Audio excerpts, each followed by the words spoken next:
All right, good evening, everybody. This is a week recap for Wednesday, March 5th. I'm just going to be doing this a little bit different and more quickly on my cell phone because I'm not going to be by my computer tonight, so I figured I'll just get it over with sooner.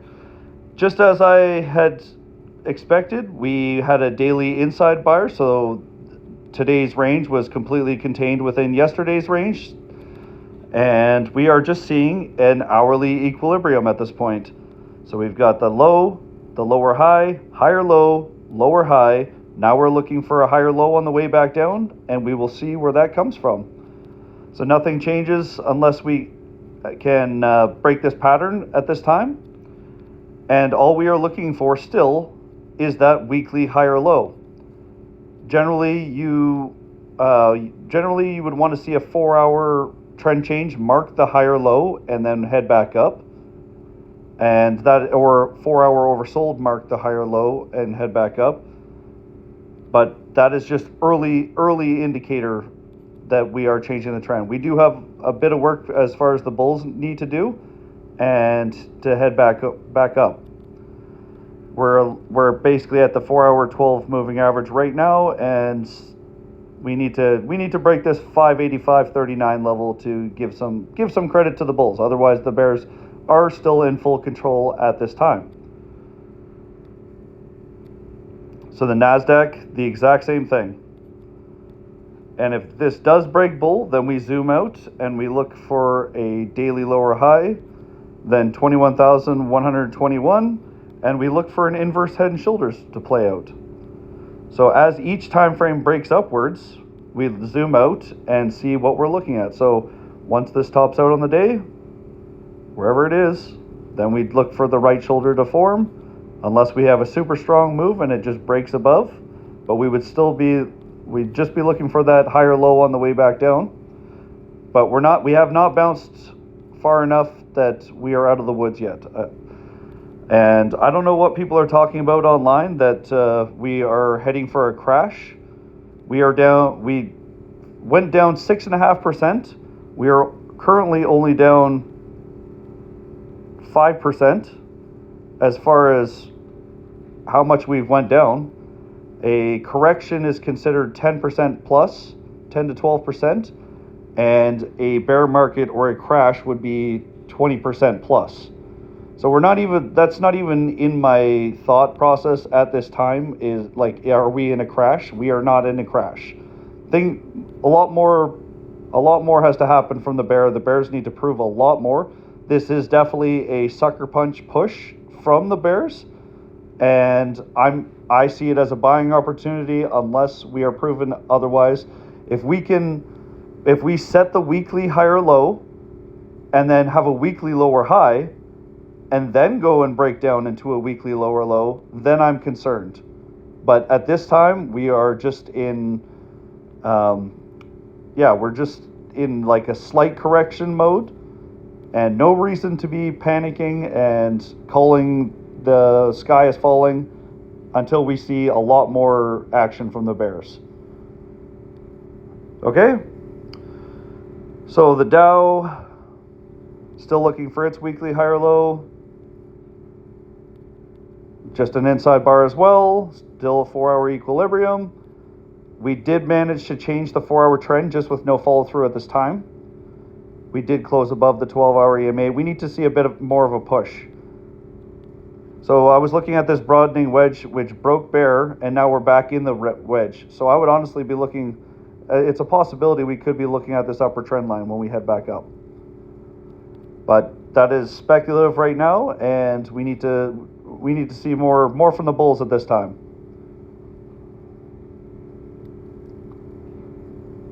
The Russell, a bit weaker, and also in its 4-hour equilibrium, but it is weaker overall than the S&P, the Dow, and the NASDAQ. We are daily oversold, or just coming out of daily oversold, just weaker overall. And like I said, that we had that big head and shoulders pattern here that is playing through. So no guarantees that this is the bottom yet, but definitely the bears are getting a bit tired at this time anyways. SMH, a little bit of weakness after hours with just an inside bar, and just playing out its equilibrium as well. This one bounced enough that we could be seeing an inverse head and shoulders though at this time. Meta,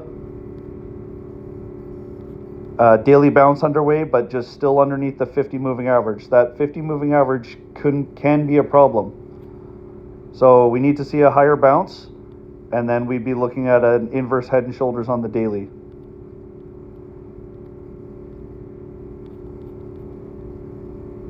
So yeah, that would look like this. If we can get this bounce to get up higher, and then we can set our right shoulder. But we've only changed the 4-hour trend now. Now we need to change the daily trend, and that does take work. Nvidia, inside bar on the day, trying to put in its 4-hour higher low. It's not set yet. We just had oh wait, no, we did break it. We did set it, but no follow through at this time. So we need to see more than that. We've got this 4-hour 12 EMA just guiding it down. Not what we want to see. Tesla, perfect 4-hour equilibrium. That's what we're looking at here. But we also have this 12-hour EMA holding us down. So I'm still going to give this to the bears until they prove this otherwise. We need to break it bull out of this 4-hour equilibrium. Bigger picture. Yeah, we're still looking for a monthly higher low. And to set that, we need to see at least a daily trend change. So we're nowhere near that yet if we're still making new lows. Okay. Palantir, seeing a daily bounce. One of the stronger bounces so far. We had this inverse. No, this was more of an equilibrium, but we've now broken bull out of this equilibrium, broken this resistance as well. Now we are looking at daily inverse head and shoulders potential. So if we come up to this 93.43 resistance and we set a lower high, then we're looking for the right shoulder. But this is what happens when your 4-hour equilibrium or 4-hour inverse head and shoulders breaks bull. Then we zoom out to the daily. Then you look at the bigger time frames, and that's where we need to get above this 93.43. That is step 2, I guess, for the bulls for Palantir. Apple, big reversal candle, big lower wick. Obviously that just flushed out a bunch of people, stopped out a bunch of people. We haven't confirmed a 4-hour set. We haven't confirmed that we have set the 4-hour higher low, but yeah, we're closing right near the top. And as far as this pattern goes, we could just move this down a bit, and we're still in this kind of equilibrium pattern. We just kind of change the. If we need to break the high of today tomorrow. So Thursday we need to break this high.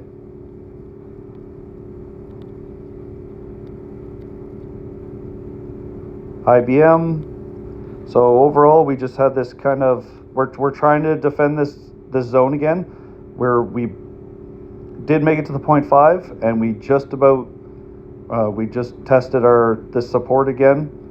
And now it's on the bulls to get back over this 255.99 level to set this higher low essentially.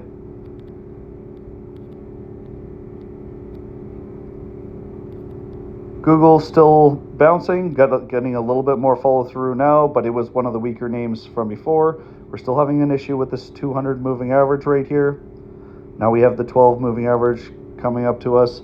Overall, this is still, is this a bear flag?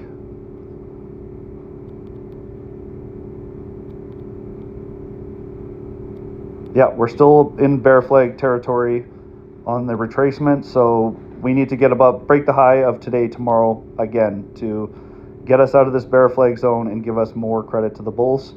But we have a lot of work to do on Google.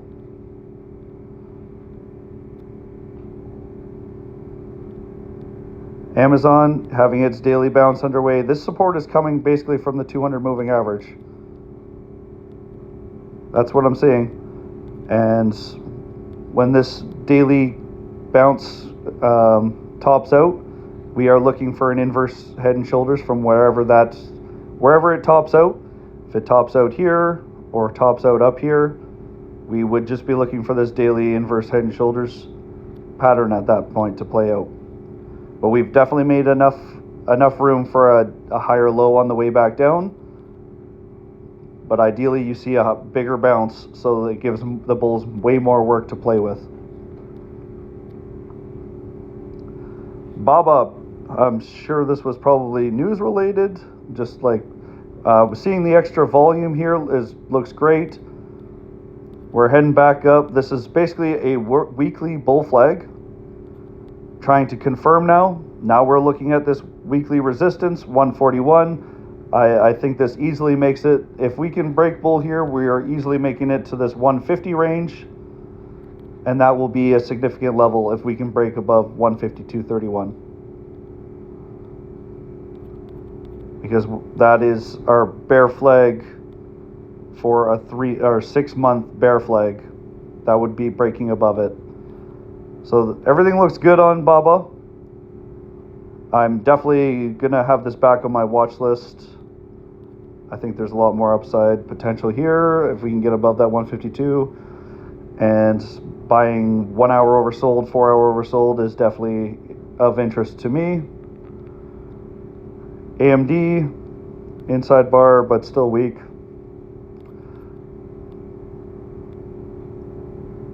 We need to set this 4 hour higher low at this point. AMD is just a weak name overall. I don't know what the big push is to like this name, but I don't. And when we bounce on the day, we would just be looking for a daily lower high, then 116.55, and then trying to shape up an inverse head and shoulders at that point. Visa, trying to put in its daily higher low. We are at risk of a daily head and shoulders though at this point. So whenever this move actually bottoms out and we break the high of the day before's candle to start our daily bounce, then that would be our neckline, and we would look at this head and shoulders pattern. And the most likely scenario would be to see a lower high than the all-time high just for the size of this pullback, but depending on where that brings us to, we may or may not see a higher low on the way back down.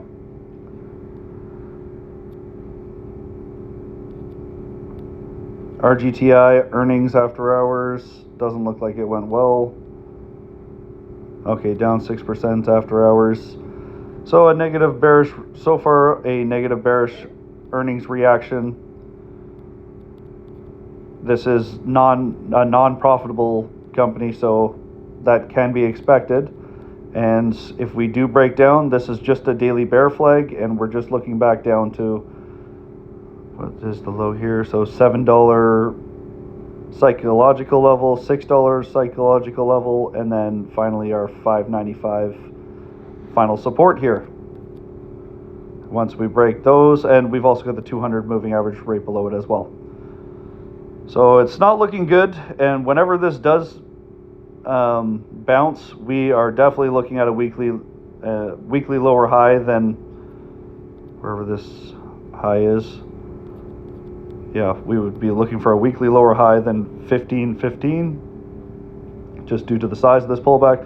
But we're essentially, at this point, as long as the 595 holds, we would be considered in a weekly equilibrium.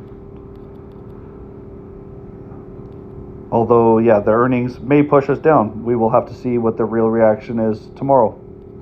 Okay, that's it for today. I will see you probably tomorrow morning for I'll see you tomorrow morning for the pre-market. All right, take care.